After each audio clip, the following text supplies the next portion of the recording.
Hi, we're going to check out and do a teardown of a whiteboard. Yes, a whiteboard. Stick with me. Thank you very much to Jan de Plume who said, hey, I'm going to send something cool to your office. I had no idea what it was, and a whiteboard turns up. Apparently Jan wasn't happy with the quality of the whiteboards I was using in my videos and said, hey, here's a much better whiteboard. So let's check it out. It's called the Just Stick. And, well, it's a whiteboard.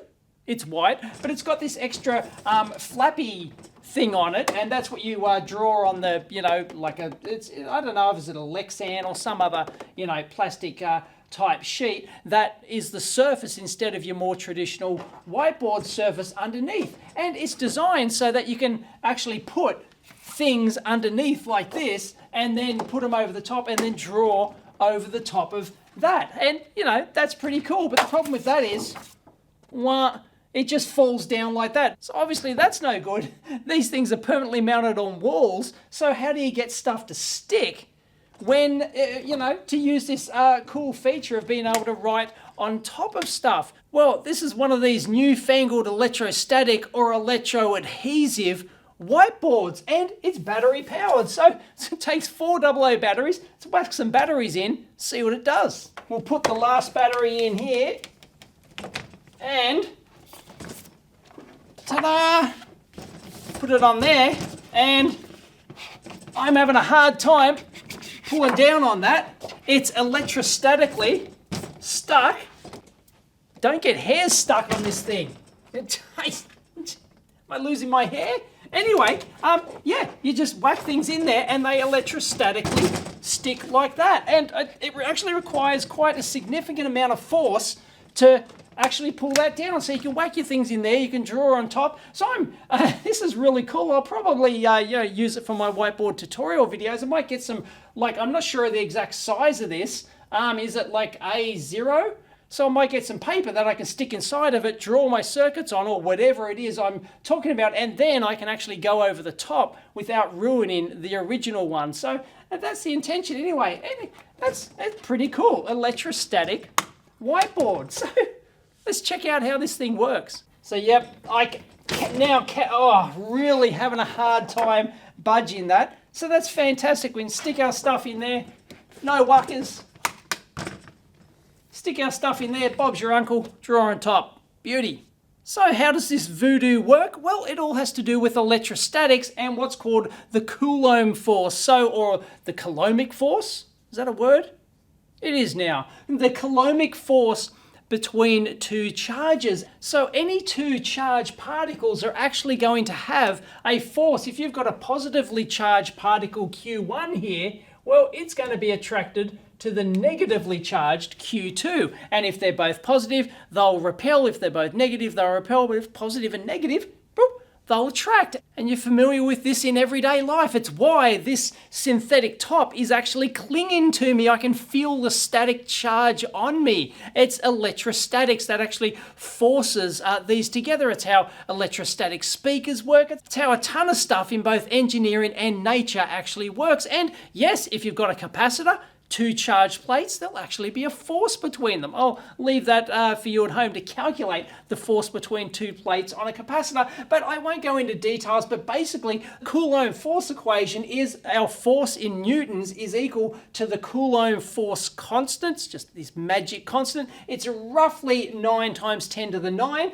multiplied by the charge in coulombs, because that's the unit of charge of any charged particle in coulombs. Q1 times the charge in Q2 over this R squared here. Now this is like a radius of separation. You can think of it as just a distance. It's not actually meters as such, but it gets more complicated than this. The theory behind all this, the physics behind it all can get really complicated if you want to go down that rabbit hole. But suffice it to say, it drops with a square of the distance. So if you have these two charged particles this distance apart, if you double that distance, the force drops by a quarter. So it's just proportional to the distance between them. And that's all there is. So this is how this electrostatic board works. But how does, this thing that we're going to stick on here, this may be neutrally this may not have a charge. So like we can have one surface that's charged up, but how do we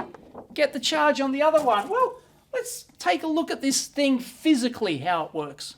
And in case you're wondering, does it only work with paper? No, it should work with pretty much anything, really. Take some alfoil, that's what we call it here, alfoil, no worries. And that is, like, that sticks beautifully. Like, I try and pull on that, and that's, requires a lot of force to pull that off. If you get some parchment baking paper, for example, that one sticks quite nicely. No worries whatsoever. Not as effectively as the alfoil, but still works. Right, so what I've done is disconnected the battery here. We're going to use our surface DC voltmeter that you've seen before in the wireless anti-static myth-busting episode, which I might have to link in at the end. It's very interesting. So we'll just reset that. I've got it an inch away, which is its calibrated distance. So it's a kilovolt for 1 inch. There's like a metal plate on the back, and I've got it grounded, this ground lead coming out here just to my mains earth anti-static bench mat. It's going to jump around. We've got some stray static in the air. So let's plug that in, see what happens. There we go. It's gone up. It's charging up. It's charging up. Yep, it's going up, minus, and of course it's negative. It could be positive or negative depending on just the polarity of the charges. And we've got it's climbing up to upwards to 2.5 kilovolts. So maybe it takes some time to charge up the surface. Perhaps maybe the internal the high voltage generator should turn on pretty sweet. So I don't think that's an issue. And if we just disconnect the battery like that, you see it's just going to drain eventually back down. Maybe if I touch it, like I'm holding on to the anti-static bench mat at the moment. Yep, there we go. We can drain that surface down pretty quick. Sweet. But if we plug it back in, well, yeah, it's jumping around. And if I touch it, oh no, touching does actually, loading that down does make a difference, doesn't it? It takes time to charge back up. If I just put the paper on, let's have a look. Yep, because it takes energy, of course, to pull, forces are happening there, stuff's happening, so it's obviously draining away the charge on that thing. Yeah, it's still going to build up once that's on there, but if we pull it, let's say if we just slowly pull it to the side, no, couldn't do it. And we'll try our alfoil. Womp. Thank you very much, but it'll slowly charge back up. There you go. So something on the surface of this thing is charging up. Let's take a look at the surface. Now, if I get the light on an angle like this, you can see clearly they've got two contacts on here, and then they've obviously got like a big printed, I don't know, is it done as a big copper sheet? I'm not sure how they, an adhesive back sheet or something like that, then with the white layer on top. Anyway, one of the terminals goes into this side of the pattern here, and you can see how the pattern is split into two halves. There's like a 4 or 5 millimeter gap between these, and it wiggle, yeah, like that in there. And the other terminal goes along here, and this one actually goes all the way along, and I'm not sure, there we go, goes up here and connects into the other side of that. And it does exactly the same thing up here like this. So it's basically all these rows are in parallel. So then you basically got a 2-plate capacitor effectively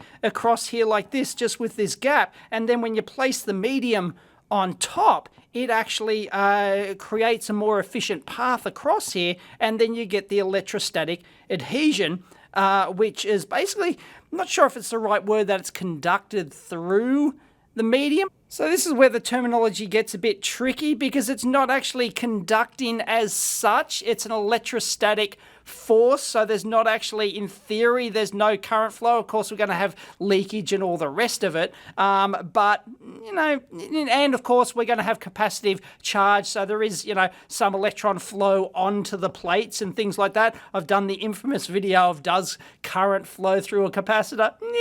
Depends on the way you look at it. So, yeah, but basically we've got, think of it as a capacitor, and then the material actually becomes sort of like the dielectric between them, I guess, and that and then that's involved in the attractive force between them. So I don't know, any physicists out there want to correct my terminology, by all means. So it's very cool. Anyway, I want to crack this open. Yeah, you can power it from an external plug pack if you want. There we go, draws 1 milliamps, so they reckon about 9 months battery life. So yeah, like for say a nominal 3000 milliamp hour capacity, you're going to get 3000 hours use out of it roughly. So anyway, let's take the screws off, see what's what. Couple of wires coming out, and that's all she wrote. So we're just gonna, it's not going to be hugely exciting, we're just going to have a high voltage generator in there. See if I can crack it open. Well, it's not much. Come on. I'll get it out for you. Well, I expected a Cockcroft-Walton voltage multiplier. I've done a video on that. I'll have to link it in at the end. And that's what it looks like we've got. There we go. We've got the diode, capacitor arrangement going across. And, of course, we've got a little switch-in MOSFET there. Little inductor. And a little driver down the bottom. That'd be like the low, is that the low voltage? Got a low voltage indicator, that's what the LED's for, by the way. Yeah, not much to it at all. It's exactly what you expect. Just generates a high voltage. Let's measure it. And I'll tell you what, nice attention to detail. You can see that is conformally coded. Sweet, although you'd expect that on a high voltage multiplier like this. So yeah, you don't want moisture and crap getting on the board, upsetting the apple cart. And it's time to bring out the bad boy, the triplet 630. Fantastic. Got a 6000 volt DC and AC range. So hopefully it shouldn't be more than 6000 volts. So let's whack it up to this and see what we get. And I was afraid of that. The triplet is too much load for this thing because of the little pissant circuitry, you know, it just can't drive anything. So let's get our surface DC voltmeter here, and we'll put that about an inch away over one lead. Maybe we can get a differential. Yeah, I'm just eyeballing that. Let's call that a kilovolt. Positive kilovolt. Move it to the other side. Tongue at the right angle. Eyeball it again. You know, minus a kilovolt. So you're talking, you know, like a 2 kilovolt differential on there. So that's because what we were measuring before wasn't the actual like on the surface, it wasn't actually the differential output across this. So there you go. It's, you know, roughly in the order of a couple of kilovolts, and that's what I would have expected. Just a closer look at the chippies on that board for those interested. So there you have it. That's the Justic electro-adhesive electrostatic Coulombic Force whiteboard, whatever you want to call it. It's pretty cool. It actually does work. Apparently they have a patent on this thing, but a quick search, couldn't find it. If I do, I'll link it in. But yeah, it's just the 2 plates spread over the surface, and that's it. There, you put your thing on top, it becomes the medium between those two, and it adheres down. And there's quite a lot of force on this thing, so I'm actually reasonably impressed by this. It works really well. A decent amount of battery life on it, so it's not too shabby at all. So I think I'll use this for my whiteboard tutorials. Let me know what you think about maybe doing some, I don't know, how I can utilize this. Let me know. And once again, sorry about the quality of this video. The lights, proper lights still aren't installed or anything like that here in the new lab, so I kind of get what I get. So anyway, hope you liked it. If you did, give it a big thumbs up. As always, discuss down below. Catch you next time.